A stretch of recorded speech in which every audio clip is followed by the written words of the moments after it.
Hi, I'm Rosie and this is Mouse, and today I'm going to be talking to you about letters, the art of letter writing and the history of the epistolary form.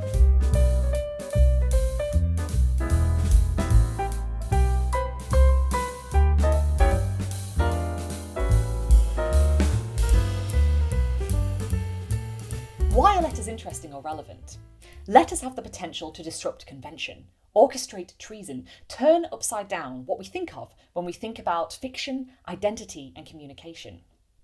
Letters are an act of rebellion in the right hands, and not just for the words they contain. Now, if you've watched my other videos, you'll have heard me use the term epistolary before. In my video on John Keats, I gave a quick definition of the word, which I'll repeat here. Epistolary means relating to the writing of letters, and an epistle is a letter. I love letters. They're one of my favourite types of writing to read. Letters fall under the bracket of life writing, a classification that includes other forms such as diaries, autobiographies, and biographies, to name a few.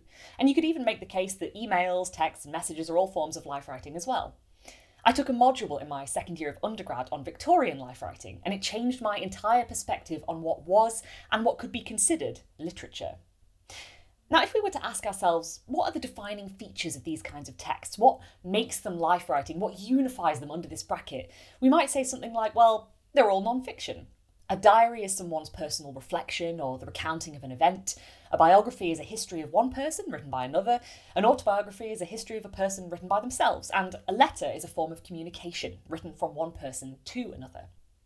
We might also assume that each of these forms is likely to contain something personal. We think of private diaries and the recording of secrets, intimate details brought to the surface in a biography or confessions revealed in an autobiography, personal thoughts and feelings shared between two people in an epistolary conversation. And we might romanticize the letter, thinking of love letters sent across vast distances and so on. All this suggests that perhaps another unifying feature of the diary, biography, autobiography, and letter is that they each offer us, the reader, some kind of truth about the writer. Whereas we can more easily confine the events of a novel, say, to the realm of fiction, letters and their kin are less fiction, less art, more a record of fact and feeling. Now, maybe you don't think any of that and never have, but these were some of the assumptions that the Victorian life writing module I studied for taught me to challenge. It led me to consider a range of questions like, what kind of writing can be considered literary? How do we decide what writing is literature and what isn't? What do these terms even mean? One question that I find particularly fascinating, and that inspired a significant part of my doctoral research, is can letters, and indeed other forms of life writing, ever be truthful? You could argue, well, yeah, I could eat a banana, then write in my diary, I ate a banana, and it would be true. But this is a crude oversimplification of the question. With more complex ideas, feelings, the recounting of events, communicating truthfully becomes difficult, if not impossible. It can be very easy to make assumptions about the writer of a letter, say, based on what we perceive that they reveal to us through the form. John Keats's first biographer, Richard Monckton Milnes, for example, describes Keats's long and detailed journal letters to his brother and sister-in-law as follows. When it is remembered how carelessly they are written, how little the writer ever dreamt of their being redeemed from the far west, Keats's brother and sister-in-law lived in America, or exposed to any other eyes than those of the most familiar affection, they become a mirror in which the individual character is shown with indisputable truth. Milnes does not, cannot know how little, or indeed how much, Keats might have dreamed of his letters being redeemed. I'd argue that they're definitely not written carelessly, as Milnes supposes, and I would certainly take issue with his claim that, in these letters, Keats's character is shown with indisputable truth. Making these kinds of assumptions is also a more Victorian way of reading and publishing letters, a fascinating topic that deserves its own video. Suffice to say that in letter writing, as in other forms of literature, bias, agenda, and perspective inevitably skew any representation of what we might call fact or truth. Even if a biographer knows their subject intimately and sits down to write as accurate a biography as they can with the honest intention of being as truthful as possible, they still only know one side of that person, one version of a truth. A different biographer with different priorities who had a different relationship with the same subject would surely write a very different account. And there's no clear, absolute way of telling which is more valid, more true. The same is the case with autobiography. Even if you had the best intentions to recall and write down your experience of a given event from as objective a perspective as possible, someone else who was there with you and experienced the same event might write about it from a completely different perspective. On top of that, it's important to consider that these two forms of life writing, biography and autobiography, are typically written for publication. They're commercialised.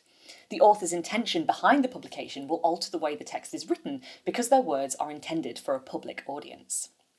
Now, it's very much not the case that letters and diaries are strictly private forms. There are loads of examples of letters being written for publication and deliberately edited or sometimes entirely rewritten for a mass audience. More on that later. But compared to biography and autobiography, diaries and letters are more likely to be considered private forms. Does this mean that they're more likely to be truthful? I would say not. The potential for privacy isn't a guarantee of truthfulness. Again, a person's perspective and bias inevitably shapes their writing, no matter how objective their intentions. And with letters in particular, the issue of audience complicates the form further, especially when it comes to self-representation. The reader of the diary, biography, or autobiography can't be certain that the representation of the person they find within the text, the I, the they, the he or she, is true or accurate. However, these other forms of life writing spare the reader a further complicating factor, one that the reader of the letter must face: the problem of multiple addressees. A diary or autobiography typically treats the reader to a singular view of the writer, who is writing for themselves or for a homogenised audience. Reading the letters written by an individual to their numerous correspondents, however, necessitates multiple views of that individual. As Susan Wolfson, Professor of English at Princeton University, writes, the epistolary composition of self is conditioned primarily by the immediate occasion, compared to the retrospective self-fashioning refined by the autobiographer. In the overall processes of letter writing, self-representation is, for the moment, to be cast and recast on subsequent occasions. If each letter has the potential to offer a different side of the same individual, the question of authenticity and truth in letter writing becomes a doubly vexing issue. Interacting with different people in different ways means that an individual's true self as written to one addressee might be very different to their true self writing to another. Attempting to homogenise these epistolary selves has the potential to show up the significant differences between them, and the inherent unreliability of the form to present a clear depiction of the letter writer. The letter as an authentic or consistent depiction of the writer is subjective, based on the addressee. Another issue of audience that the reader of the letter faces, assuming they are not the intended recipient, is that they are always at an interpretive disadvantage. No matter how much contextual information is available, certain parts of private letters will present as ambiguous, if not incomprehensible, to the unintended reader. In some cases, this is because the letter writer will reference another letter now lost. In others, meaning is impossible to verify because the writer is communicating through what appear to be private jokes or references. Take this letter Keats writes to Jane and Marianne Reynolds, sisters of his friend John Hamilton Reynolds, in September 1817. My dear Jane, this is an age for typical curiosities. It must be so, or you would never have thought that I really meant you would like to pro and con about those honeycombs. No, I had no such idea, or if I had, 'twould be only to tease you a little for love. Honeycombs are never mentioned again in Keats's epistolary conversations with the Reynolds sisters, nor are they mentioned in the previous letter Keats wrote to them 10 days earlier. Determining the meaning of this specific reference beyond acknowledging its part in Keats's ongoing flirtation with Jane and Marianne is purely speculative. The unintended reader, that's you and I, is at a perpetual disadvantage, likely to miss references that expound the writer's meaning. But there are also many unique benefits to not being Keats's intended recipient. If the unintended reader of Keats's collected letters is at an interpretive disadvantage, they're also able to read all available letters with the benefit of hindsight, which proves uniquely revealing in other ways. The intended recipient is unlikely to have an estimation of how Keats's epistolary persona changes between letters, for example, in a way that the unintended reader will. So letters are not so straightforward. Whether you're the intended recipient or not, you never quite get the full picture. Some context is always missing. And it's this pervasive and unavoidable mystery, this inability to really know what is true in the letter, a form that feels like it owes us a truth, the fact that the letter writer will likely and naturally present themselves differently from recipient to recipient, leaving us no clear way of knowing which of these epistolary selves is accurate, that is so exciting and intriguing to me as a reader. What I want to argue here is that the letter is an inherently slippery form. In the hands of certain writers like Keats, the letter can read as both an authenticating marker of the instances that make up everyday life and, to borrow Percy Shelley's phrase, a highly wrought piece of art.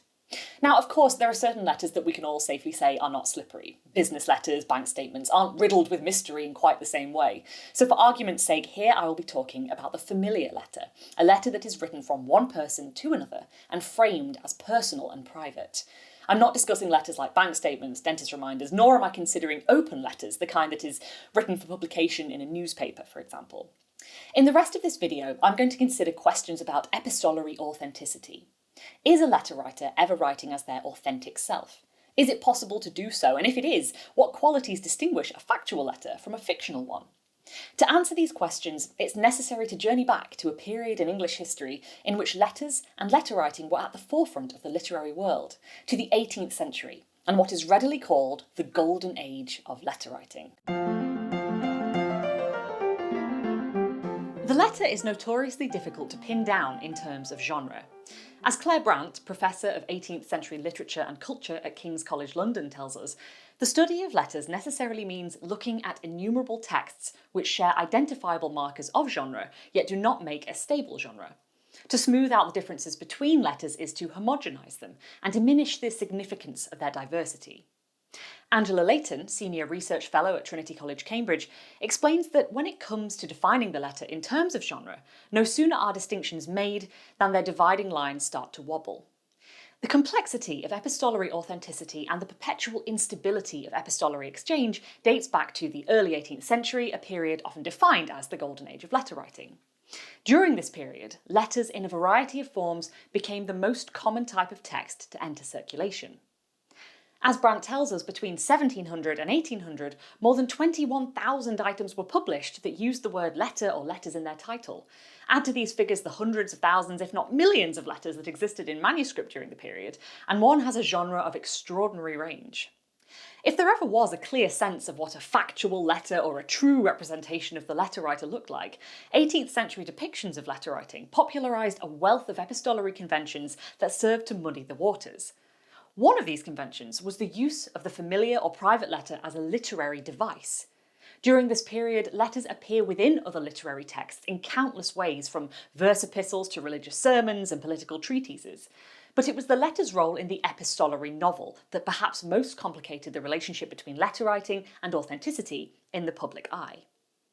An epistolary novel is a novel made up of letters, and the cultural impact of this particular kind of writing during the 18th century is difficult to overstate. As Professor John Mullen of University College London tells us, the genre grew so quickly and intensely that by the end of the century, by the Romantic period, writing a novel in letters would have been instinctual. The immense popularity of the epistolary novel is perhaps best illustrated by the extraordinary reaction of the British reading public to Samuel Richardson's Pamela, 1740, a publication that caused unparalleled sensation. Pamela, or Virtue Rewarded, to use the novel's full title, is made up of letters and some diary entries written by 15-year-old Pamela Andrews, maid servant to the wealthy, rakish, which is a polite way of saying sexual predator, Mr. B. Pamela's letters chart Mr. B's repeated inappropriate advances and her restraint and refusal to acquiesce. After suffering physical intimidation and kidnap, Pamela effectively manages to reform Mr. B and they marry. There are stories of readers being so invested and involved in the story that when they got to the end and read about Pamela's wedding to Mr. B, church bells were rung in villages across the country. Now, I'm not exactly sure how true those stories are, but what is certain is that Pamela was hugely successful and is touted today as one of the world's most influential bestsellers.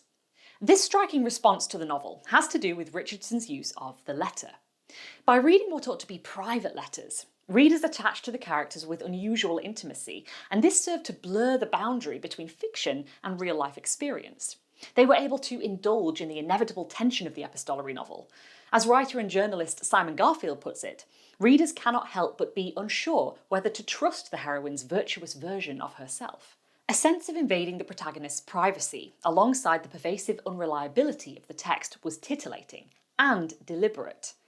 As Dr. Louise Curran of the University of Birmingham tells us, on the title pages of each of his epistolary novels, he wrote two others, Clarissa in 1747 and The History of Sir Charles Grandison in 1753, Richardson identified himself as the editor of his works, not the author.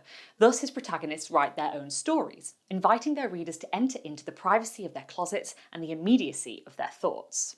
Part of Richardson's aim as author was to blur the boundaries between fiction and what might be considered factual or authentic experience. And though they were understood by the public to be works of fiction, Richardson posed the letters as real, and himself as the editor of something like a cache of letters newly discovered. The novels were published with deliberate spelling mistakes and grammatical errors to replicate a sense of the off-the-cuff spontaneity of the familiar letter. Clarissa, for example, contains pages of marginalia that serve the double purpose of cultivating a sense of authenticity and functioning as an important plot device. After being raped, Clarissa suffers a mental breakdown. This is reflected in the scrawled and sporadic notes found in the margins of her letters. Richardson mitigates the homogeneity of print. Lines from Shakespearean tragedies are positioned at odd angles to the main body of the text, and the letters themselves are fragmentary. As Professor Ian Gadd of Bath Spa University writes, the trauma of rape, its violation, its irrationality, its unspeakability, is represented by a breakdown of typographical order, a violent disruption of the rational and bounded textual space. Richardson's efforts to carefully replicate the kinds of textual inversions typical of familiar letters allowed the material text to become a mimesis of Clarissa's mental state. But they also served to further break down the perceived boundary between the conventionally fictional novel and the typically non-fictional letter. If the epistolary novel industriously replicated the supposed spontaneity of the familiar letter to great commercial success, it wasn't long before writers like Richardson began editing their own personal correspondence in a similar manner. As Curran tells us, the creation of a marketplace for letters posed many new predicaments for authors in the 18th century, changing the traditional way in which letters had explored and presented authorial identity. The 18th century witnessed a shift whereby letters were increasingly used to construct authorial identity in an author's lifetime as well as after his or her death. If, in his novels, Richardson took pains to make fictional letters seem genuine in their spontaneity, he is no less diligent in carefully editing his own correspondence. After publishing the final volume of his third epistolary novel, Sir Charles Grandison, Richardson set about editing his private letters, which were eventually gathered into 8 volumes. Curran's observations about Richardson's relationship with a woman named Lady Bradshay. I didn't work out if that's how you pronounce her name. Lady Bradshay. Shall I Google it? Yeah, please. Bradshay. Curran's observations about Richardson's relationship with a woman named Lady Bradshay, who helped to edit these volumes, reveals a great deal about how far authors would go to fine-tune an epistolary identity that would appeal to the reading public. Lady Bradshay told Richardson that she had edited their correspondence with the view to these letters being public. Despite restoring lines, words or paragraphs and removing some letters because she deemed them either indelicate and ill-wrote or foolish, Lady Bradshay was sure to remind Richardson that too severe a correction is a great fault, for should they not appear extempore and just as the thoughts flowed at the time of writing? So there's this fine balance that needs striking between tidying up the letters, making sure nothing too licentious makes its way into the public eye, and retaining the sense of spontaneity and titillation, the kinds of qualities a reading public would not only expect of letters, but would make them avid readers willing to part with their money. So, there's an expectation that an author will send drafts of their novel to be read, proofed, and edited by others, but Richardson does the same thing with his personal correspondence. Care must be taken editing letters for publication in the same way that revising drafts of Pamela and Clarissa must be done with attention to detail. And Richardson wasn't the first writer to sculpt a public persona out of seemingly private correspondence. Poet and satirist Alexander Pope went to even greater lengths to design an epistolary identity for himself through the publication of his letters. As Mullen tells us, after the death of his fellow writer Joseph Addison in 1718, Pope, with whom Addison actually had little to no correspondence, forged a series of letters to Addison by rewriting letters he had written to other people. As Samuel Johnson, famous for his Dictionary of the English Language 1755, and for this meme, would later write in his 1781 biography, Life of Pope, this bent towards carefully designing authorial identity in letters was entirely understandable. Johnson writes, "There is, indeed, no transaction which offers stronger temptations to fallacy and sophistication than epistolary intercourse. In the eagerness of conversation, the first emotions of the mind often burst out before they are considered. But a friendly letter is a calm and deliberate performance, in the cool of leisure, in the stillness of solitude. And surely no man sits down to deprecate by design his own character.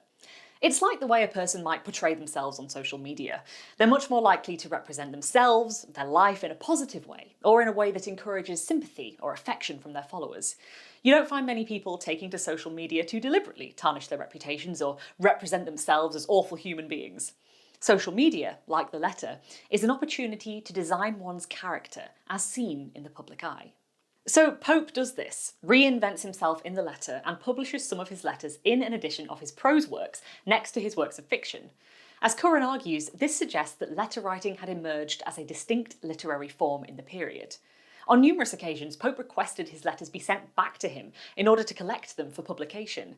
And this assumption that if you're an established figure in the public eye, your letters will probably be published at some point or another is widespread. As Simon Garfield notes, Samuel Johnson argued that the likely publication of his letters was one reason why he put so little in them, while the likes of Pope and Jonathan Swift wrote as if their private letters were destined for the printing press.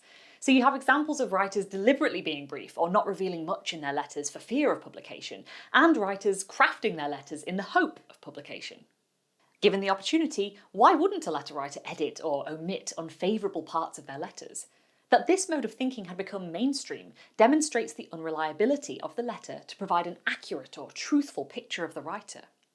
If the epistolary novel and the practice of publishing one's own private letters raised numerous questions about the authenticity of the self as presented in the letter, so did the letter writing manual. Richardson himself contributed to the slew of manuals published during the 18th century. His book, Letters Written to and for Particular Friends on the Most Important Occasions, directing not only the requisite style and forms to be observed in writing familiar letters, but how to think and act justly and prudently in the common concerns of human life, offered guidance to the literate classes on writing letters to different recipients. Readers could choose between hundreds of templates ranging from the personal, such as an elder to a younger brother who is in love with a young lady of great gaiety, or a father to a daughter against a frothy French lover, to more business-minded letters, from a country chapman beginning trade to a city dealer offering his correspondence, to recommending a superior manservant. These being templates, it would be reasonable to assume that they lack the level of intimacy expected of a familiar letter, but this is not the case. Take, for example, a letter template entitled From a Country Gentleman in Town to His Brother in the Country describing a public execution in London. I have this day been satisfying a curiosity I believe natural to most people by seeing an execution at Tyburn. The sight has had an extraordinary effect upon me. I mounted my horse and accompanied the melancholy cavalcade from Newgate to the fatal tree. The criminals were 5 in number. I was much disappointed at the unconcern and carelessness that appeared in the faces of 3 of the unhappy wretches. The countenances of the other 2 were spread with that horror and despair which is not to be wondered at in men whose period of life is so near. This description highlights just how divorced the letter writer's persona could be from the actual person writing. Not only does this particular template describe an event the sender never saw, but it conveys opinion, emotion, and an undertow of dark humour that reads as an authentic reaction. This pseudo-authenticity is evident in numerous letter writing manuals published during the period. Publications like the 1763 Lady's Complete Letter Writer offered a series of letter templates that expressed very personal and intimate sentiments. A young lady, for example, could use the guide to write a letter to a gentleman who courts her and whom she suspects of infidelity. I write to you what it would be impossible to speak. But before I see you, I desire you will either explain your conduct last night or confess that you have used me not as I have deserved of you. Even the most private and uncomfortable topics were not off limits to the creators of letter-writing manuals. In this example, what appears to be a personal heartache amounts to an artificial reproduction designed to help a young lady communicate her suspicions and confront her lover in a manner befitting her social status. Not only does the template evoke the intimate nature of the letter, suggesting that the writer is so upset she would find it impossible to speak these words to her lover in person, it also reveals something about the decorum of communication in the 18th century. For a young lady to communicate these kinds of feelings, the letter was considered an appropriate, if not an essential means. A confrontational face-to-face outburst would be frowned upon. These manuals, with their seemingly endless range of specific templates, reveal something of the high esteem in which proper letter-writing decorum was held in the 18th century. And as Brant tells us, this pressure played to class anxieties, encouraging readers to adopt polite standards in order to secure a self-fashioned identity as ladies and gentlemen.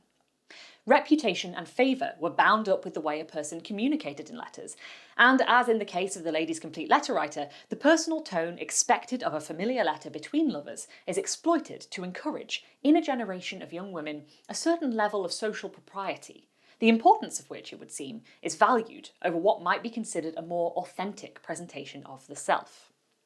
By the turn of the 19th century, aka the Romantic period, the role of the letter in the public imagination had changed. Though the epistolary novel itself largely fell out of fashion during the first few decades of the new century, the practice of letter writing did not. Growing levels of literacy among people from lower middle class backgrounds increased throughout the 1700s, meaning that by the turn of the century, more people were able to write letters than ever before. As historian Dr. Susan Wyman writes, the balance between discipline and self-expression had tilted towards more liberty in writing. By 1800, parents and children, as well as husbands and wives, wrote more directly to each other in less obsequious ways. In addition, advancements like the introduction of John Palmer's high-speed mail coach in the late 18th century greatly improved the efficiency of the postal service. As Wyman notes, mail coaches grew so essential that the period from 1785 to 1835 has been called the mail coach era. By 1790, all major post routes had daily mail delivery, making postal service more profitable and therefore more equipped to continue expanding. This, combined with increasing levels of literacy, meant that the practice of writing and sending letters was easier than ever before. However, this revolution in communication coincided with periods of particular political unrest, leading to new concerns over the veracity and authenticity of the letter. As Dr. Anthony Howe and Dr. Madeleine Callaghan write in their book Romanticism and the Letter, in the aftermath of the French Revolution, during which the French monarchy was toppled, Jacobin ideas, which in this context means anti-monarchy, pro-revolutionary ideas, were seen everywhere and closely monitored by a jumpy British government. The link with letter writing was very clear. The London Corresponding Society, formed in 1792, was perceived as a major threat.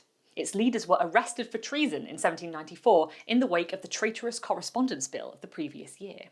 Personal correspondence frequently gave cause for suspicion, and as Wyman writes, during the first decades of the 19th century, whenever the state wished to restrict free communication of ideas, letters were routinely opened. Professor Mary Favret of Johns Hopkins University writes about this painting, Marat Assassiné, by French painter and Jacobin revolutionary Jacques-Louis David. The painting depicts the assassination in 1793 of Jean-Paul Marat, a key figure in the French Revolution with a reputation for inciting violence. Favret refers to him as the rabble-rousing friend of the people. Marat was assassinated, as the painting shows us, in the bathtub. His assassin was Charlotte Corday, another revolutionary, but whose sympathies lay with a different, less violent faction. In the painting, Marat holds in his hands a letter. Favret writes that, during the French Revolution, a crucial change occurs in the way the letter is conceived of and used. The political force always latent in or extracted from the letter of fiction takes over the public image of the letter. When the disturbing power of the letter comes to the fore, as it does in Marat Assassiné, it not only challenges the formal order of official art, but more radically suggests turbulence beneath the surface. The letter in Romanticism hints at a correspondence between public and private experience, and that correspondence continually revises and disrupts fixed images or narratives. The letter's unpredictability and instability takes on a different form during the Romantic period. It may no longer function as the titillating plot device of an epistolary novel, but it has become a vehicle for duplicitous dealings and coded messages that could potentially aid in toppling the British aristocracy, or so it was feared by many in the wake of the French Revolution. As Favret writes, the letter became the most accessible means of communication in the Romantic period. But of course, the form's very accessibility meant that it was quickly cast as the tool of conspiracy, the epitome of deceit. Whether the letter is used as a literary plot device or as a means of communicating political sedition, it is sensationalised as a tool that could both conceal and reveal the private with potentially devastating consequences. The letter has the potential to provoke suspicion and sensation, regardless of its use, because of its perpetual and inherent subversiveness. No matter what or how much a letter reveals, a total confirmation of its veracity, how true it is, how accurate a representation of events or of the writer it offers, is difficult, if not impossible, to establish.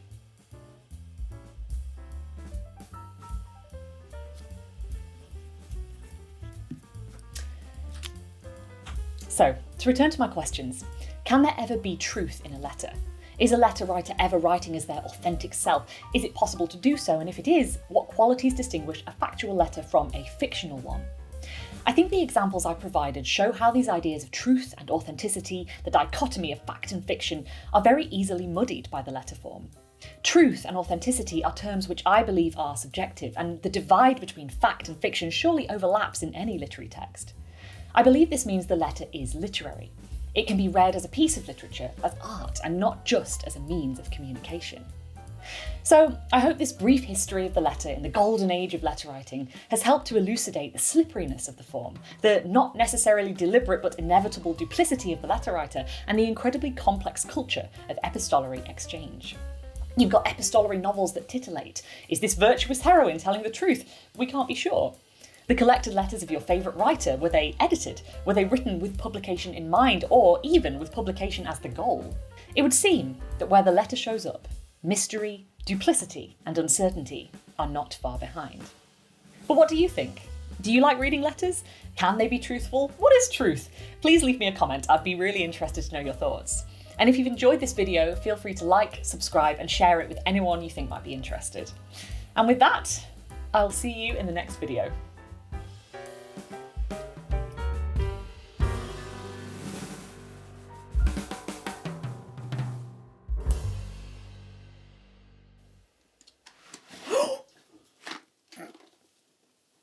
Nearly.